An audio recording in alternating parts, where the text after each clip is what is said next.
I noticed this patch of wood seemed to have a little more service. I don't know if it's enough service to go live or if it's going to look all staticky. I'm trying to find a place I could prop my phone on this tree. Let's see. Press that. Oh, there's my phone. Oh. Okay, he didn't fall like that. Let's scoot over on this tree a little bit. Yeah. It's live. I don't know if it's static or not. There's my rakes. That's what I come out here for.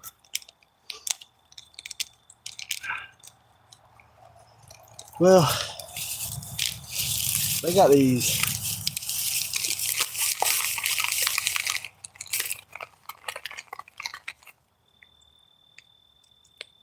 pre-rolls that aren't really, they're not really, they got a little bit to them, but almost nothing to them. It's just, you already have an ingrained habit of bringing your hand to your mouth to eat from the time you're a baby, and then a fascination with fire. So you're making a fire. You know, y'all heard what Hunter Biden said about it. It's crazy what people get away with. I mean, it's so crazy. Like the Epstein files, we got these Jewish billionaires eating and raping children, and everyone's like, everyone knows, but nobody does nothing. Yo, what's up, Ravenheart? I'm out here in the woods. I found a place on my property that's got service. Is it staticky? Can you see the video clear, or is it breaking up? I don't know. I found a place in the woods that'll let me go live. It seems like if there's more water in the air, if it's more humid, if it gets humid enough, I just don't have any service. Because I don't have 5G anymore. I got 4G. I'm out here where I've redirected the water that flows out of this valley to flow into my pond. I'll show you. I made an island in the shallow pond when the pond was real low. And the water level got up so high, that island that looked like a mountain, it only had like 1 square foot above the water. Everything else was under the water. And I started carrying branches and broken bricks and sand and everything and dumping it out on top of that little island. And I'm going to make a Tenochtitlan like the Aztecs with the garden cities, just without the human sacrifice, you know. Take the good part, the Chunampas, the floating gardens, and get rid of all that nonsense human sacrifice bullshit. Just take the best thing from their culture. And I won't ever have to water what I plant. I'm going to build like little strips of islands that I don't have to water it. It just soaks up water from underneath. And it gets sunlight because there's not trees growing like right there because the water prevents that. When I dug that dirt out, I used it to build the island and 2 dams. This is one of them, and that's why the water level rose so much. But it's a seepage dam. It's not made to completely block it, just slow the flow of water. And I do that on purpose. I put most of the dam clay and rocks, but I'll leave part of it at a certain height, just sand and wood, so water can seep out or break it if it gets too high. Because I'm not really trying to stop water, I'm just trying to slow it down. See, here it is. I made a little makeshift bridge to it.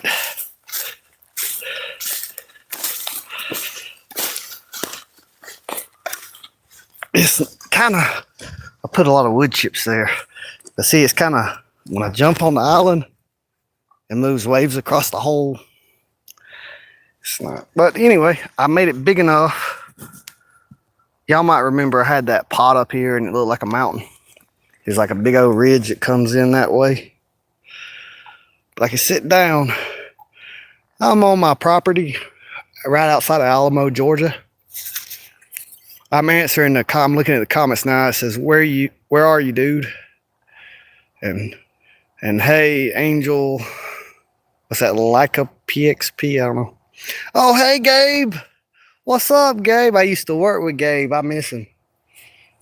Gabe Silas, he's in some of my videos when we're putting up insulation or garage doors and stuff. I'm on my little art. I made this island, and I'm gonna fill this up with sand and plant some things here, and it won't have to be watered. It'll just soak it up directly from the pond. This is a little shallow pond that used to dry up like 4 or 5 times a year, and I built that dam over there, and now it doesn't dry up. Every time it gets shallow enough to dig to the clay, I just add it over there and raise the water level.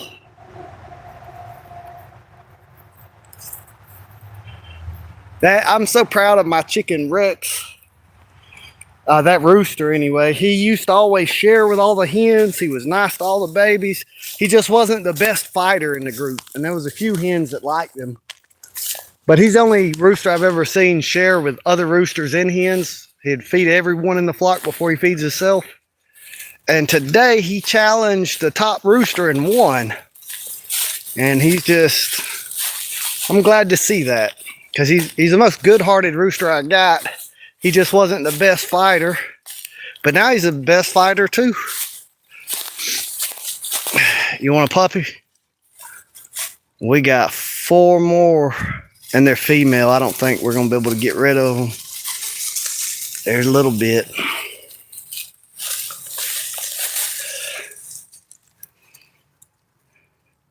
I got a lot of red onions planted. These puppies dug them up 5 times. I kept replanting them, getting on to them. Mama's restaurant uses a lot of red onions. And so she'll buy every one of them I grow. I need to grow, I think, 7,000 before I'd get more than she could use.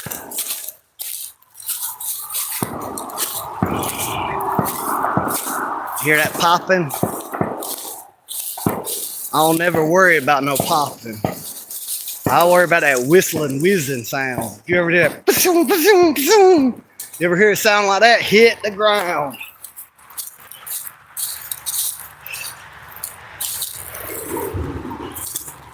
I'm kind of divided about what to do about these trees on this dam. When I bought the property, they're grown up. On one hand, their roots can make tunnels to let water seep out. On the other hand, they make the rain not hit with as much impact, and they hold the hill to keep the hill from washing out. And they provide shade and an edge for birds. So I don't know if I kind of want to cut all the trees off the top of the dam so I can drive through here to get to my other grassy, cleared out part of the property by truck. But then, I don't know, I kind of want to leave them because there's not a lot of, all across America, our little oak trees are everywhere, but they're not making it to full size. We have big ones and little ones, but the medium-sized ones are getting shaded out by all the maples. And there's a lot of oaks, because when I first bought this property almost 10 years ago, I've been saying 8 years for like 2 or 3 years. It's probably been 10 years by now. When everywhere I'd walk through the woods, I just like Johnny Appleseed acorns in the ground from the big old oak tree outside the front yard at the other place. I've moved all the way here now. I don't know if you're still watching Gabe or busy or whatever, but I got the washing machine, dryer, everything out here. Refrigerator, heater, air conditioner, bed, the greenhouse. Hey everybody. I'm so glad that I got some service. I haven't had service out here to go live in a while. I'm glad it ain't broke up. I don't know, I might rewatch it when I load it. It might be static and no one can hear me and it's muted. I don't know. Every 3 foot, I'm gonna put a corn row. I'm just measuring that out. I haven't cleared all that out yet.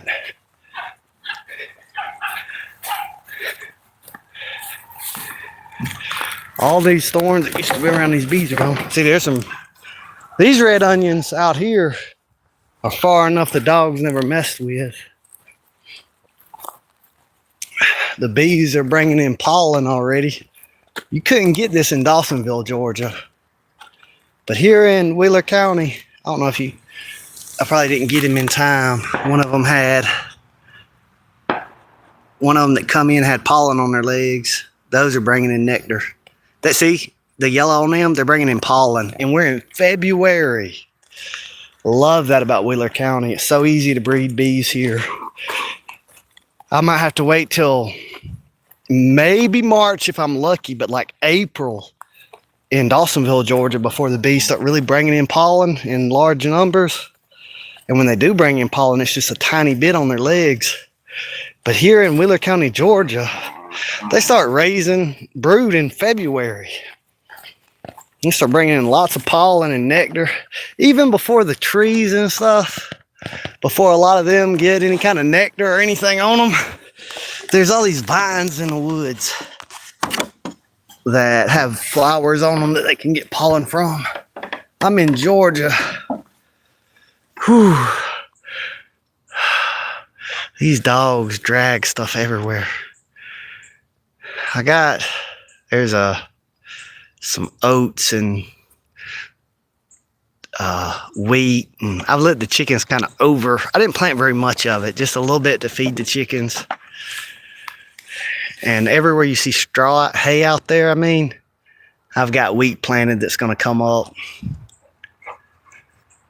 All them peach trees are still alive. All the blueberries, everything. I kept everything alive through the winter. Except it got way too hot in my greenhouse and killed my coffee plants. I'm going to have to start over with that. Oh, shit. What did you like? Did you play with his toy? Did you try to eat his food?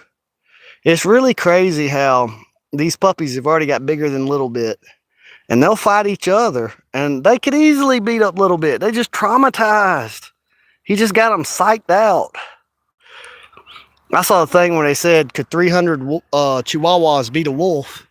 And a Chihuahua's bite force is so weak they can't even bite through the hide of a wolf. But they said that 300 Chihuahuas is enough tons of dogs to just smother the wolf. But a wolf could just trot and outrun the Chihuahua. And then the wolf, of course, could just crush, like in one bite, a Chihuahua. And I thought about that, about the whole 100 men versus a gorilla. The gorilla would suffocate, 100 people is a lot of people. Right now I'm down to 7 dogs. I got some people to take some of the puppies, but we had 10 dogs out here. You let the 10 dogs out and 18 chickens. That's a lot of animals, a lot of moving things to track, to keep up with. Imagine 100. 100's a bigger number of people versus a gorilla than what people are thinking. It's kind of easy to imagine. It's 10 by 10, but they ain't.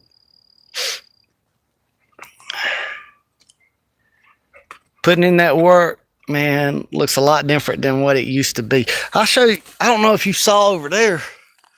All that used to be thorns, Gabe. You remember that? All of that. And on the other side of this house, plus that half of the house didn't exist yet when you were out here.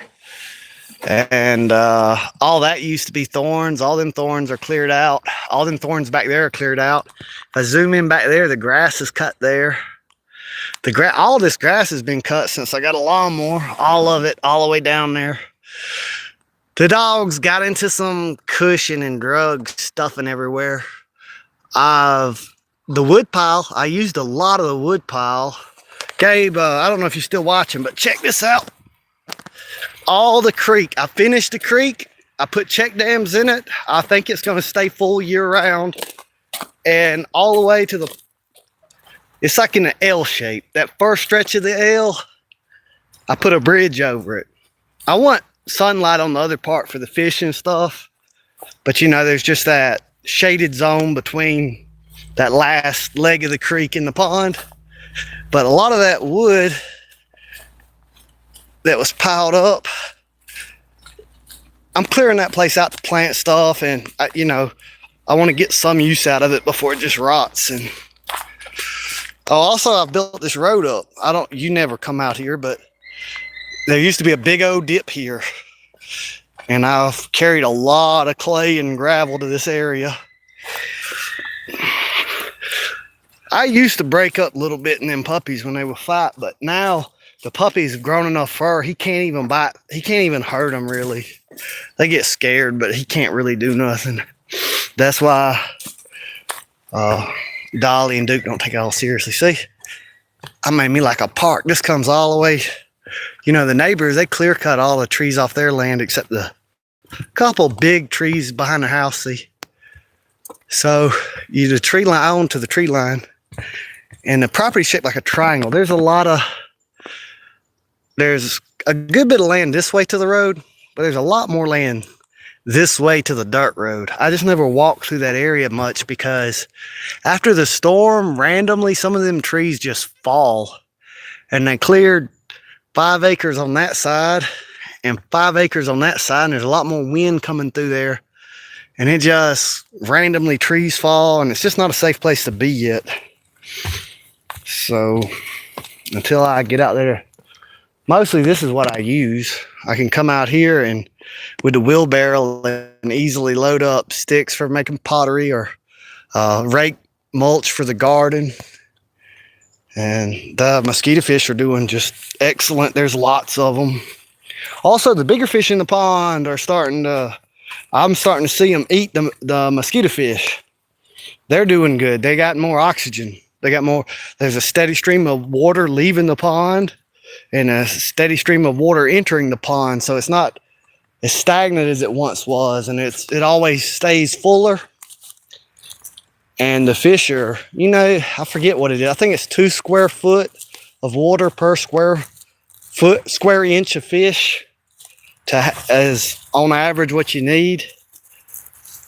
And there's just more square foot of water for more fish now. I'm able to start catching fish. I've not let anyone fish in the pond, including myself. I want the fish to breed, and it's been a few years, and I think this year I'm gonna start fishing the pond. I want to make sure that I don't want to overfish it before the fish really get established. Let me check these comments. What state? Georgia. Yeah, I've been busy now. I did a lot of work out here. Like it always had, I had the water that flowed from that way going into the pond. But now I done got every bit of it. Like anything from that side that enters my property, any bit of water, some of it will seep out into that old valley, but most of it is going to go into my pond before it leaves my property. And then imagine this, I come out here later on, see they've opened up sunlight to this side of the property by cutting all them trees. Right now, this is very sandy, so I'm going to leave the trees and probably prune them down closer to the ground to hold the roots to hold it. But eventually I'm gonna plant plants here. See, I'll be able to water them so easily and cut these trees out and let the sun in on this sandbar. And I'll build up, I'll put more sand here behind this, you know, and I'll put plants for the roots to hold it. And eventually when this is high enough, the water won't have no choice but to all go that way and go into the pond. This is a new pond I built recently. It's a little pond, and no digging was done in it. Very minimal digging. Some was dug on the edge here, but pretty much most of this was me taking dirt from the higher end of that hill over there. Well, first I went out there where that pond is and dug 20 tubs of clay, like 25-gallon buckets of clay a day, stacking it along here for I don't know, the early part of winter, I was doing that a lot. And then once I got to a certain height, I put sand over that. I'm trying to get roots into this sand to hold it because I don't want it to get too high. I don't want it clay up any higher because I wanted, if too much water is there, then the pond and creek can really handle. I'd rather that dam break and just flood it back into this area here. But there's so much extra water now, you know, it's like some people get scared these kind of projects are going to dry up stuff, but they really don't. Because, you know, this area did get dry for a while till the water level built up. Once the water level built up, every time it rains, the same amount of extra flows through here as what used to. The only difference is a lot's held back. And now the birds, I'm telling you, the birds love it. The birds, like right now, the dogs are out here and stuff. But when the dogs ain't out here, all kind of birds, cranes visit this pond. It's easy for the cranes to catch the mosquito fish out of that shallow water and the frogs and all. But that crane is very shy. I'll go up under that building there and take a smoke break or something, and they won't know I'm there. I guess they don't have a good sense of smell, just sight. And they'll fly in here and hang out. And then when I leave that building, they get spooked. They run off. The dogs love it. And since we moved, the dogs are happy out here. They really are. They're too close to the camera. But a lot of this place right where I'm walking now, it used to be just a mud soup. You'd fall down in the ground 2-3 foot. And now I can walk around here.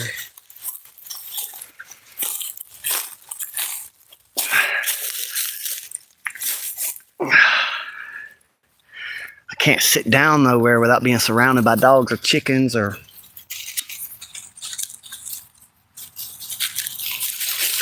But I'm about to have to go switch the clothes out into the dryer, and I got most of the plants watered today.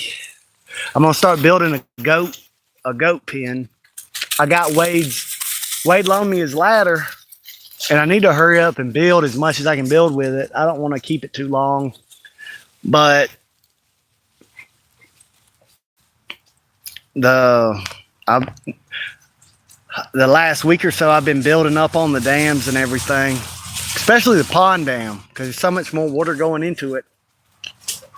I bought a few bags of concrete and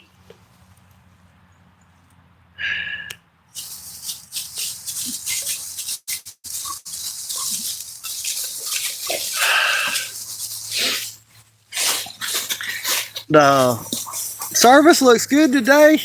I'm able to read the comments. It hasn't cut out or broken up. I might be able to start going live again. I think I lost most of my Muslim subscribers. They liked that I was anti-degeneracy, but they just didn't like that, you know, I just can't accept Muhammad as a prophet. He's going to molest children. A lot of the Muslims, they don't believe that.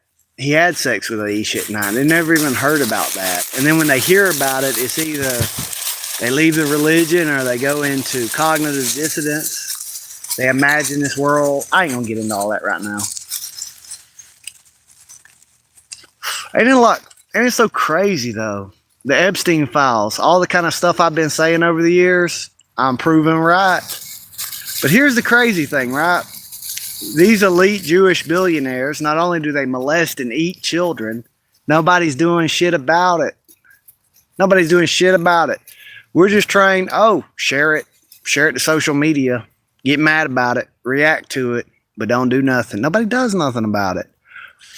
And we know why. Everybody's looking out for their own self. They're saying, is it worth the risk? What if I go to do something about it and no one else moves? Then I'm all alone and they're just going to take me out, right? And that's because we're not as brave. This isn't really the land of the brave no more. You know, India and what's another, was it Norway or Sweden? I forget, one European country. There's 2 countries that have taken action. They've seen people in their country on the incriminated and they've arrested them. But no one's got in trouble here in the U.S. Not a single person as far as I know.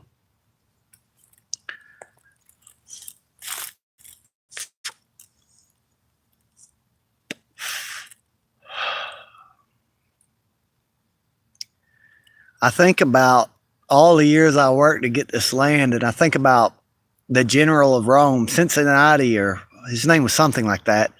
He retired to 7 acres. So he went and risked his life and fought in wars and fought, you know, risking his life and doing all that sacrifice to have what I got.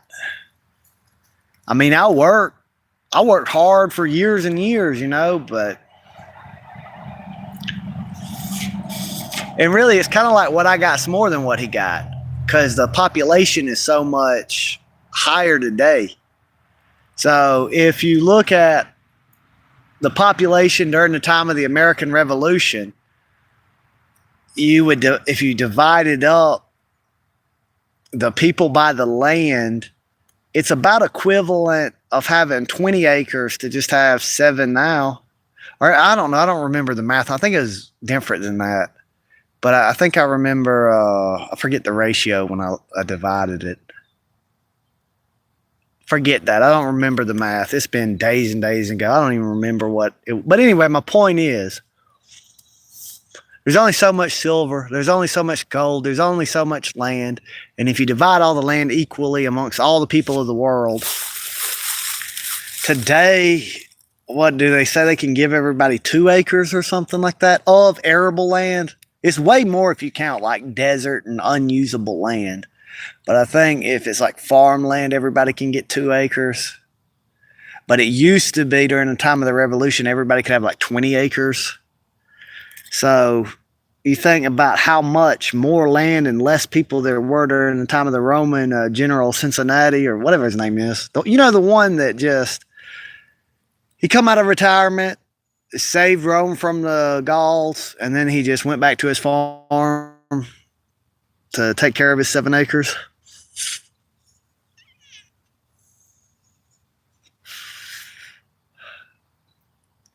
One person like me by myself, I can't do as much with this as if I was to sharecrop it with people. Me and the other people would get more out of it if I just like let some people. I don't know though. I like to plant, and eventually I might run out of room. Because it's like, I'll plant a tree, and I'll have to baby that tree for 2 or 3 years, and then I don't have to take care of it no more. And that frees up my time to plant the next ones. Where that creek is, I'm going to cut out the trees alongside of it and plant fruit trees that won't have no maintenance. I mean, some for pruning, but I'll never have to water them. They'll just grow their roots till they reach the creek, you know, and they'll have water. There'll be trees planted by the water. I have to spend more time to water the trees on the hill than to take care of just as many trees on this stretch of creek. It didn't exist. I built a creek. That ground was so hard. There was so many roots. My brother said, you're going to need heavy machinery. I was splitting my fingernails with my hands digging it. And they were saying, well, why are you splitting your fingernails digging with a hand? Why don't you dig with a shovel? You couldn't.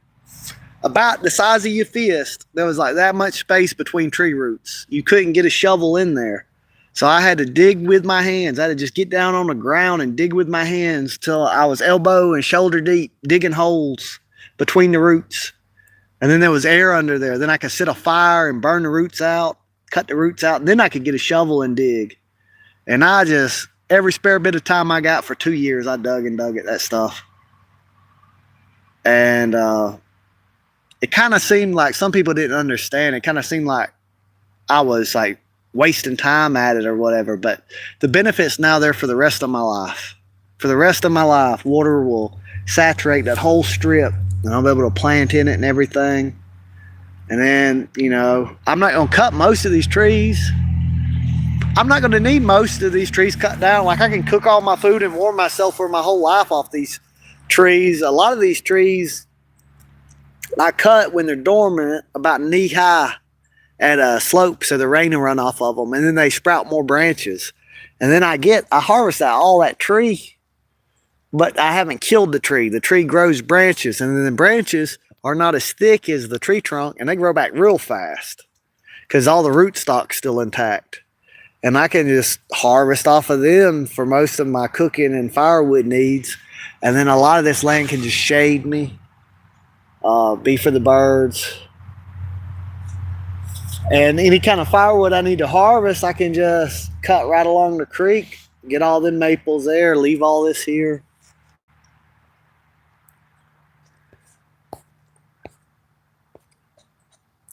But I got some other stuff to do because I was supposed to.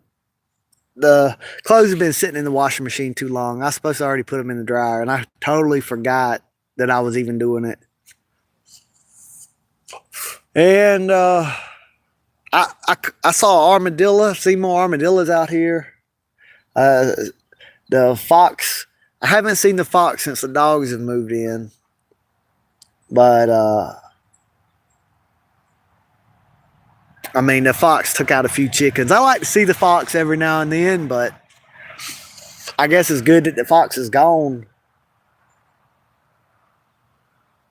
Well, I gotta go. I gotta get to doing a lot of stuff. But all the people that there's a lot of people that subscribe to me and watch my lives that don't watch any of my other content. So it's been for them. It's been kind of like I haven't done no content. I just disappeared because of service issues. So I'm glad that the service has been good today. And y'all have a good day. I gotta get back to work.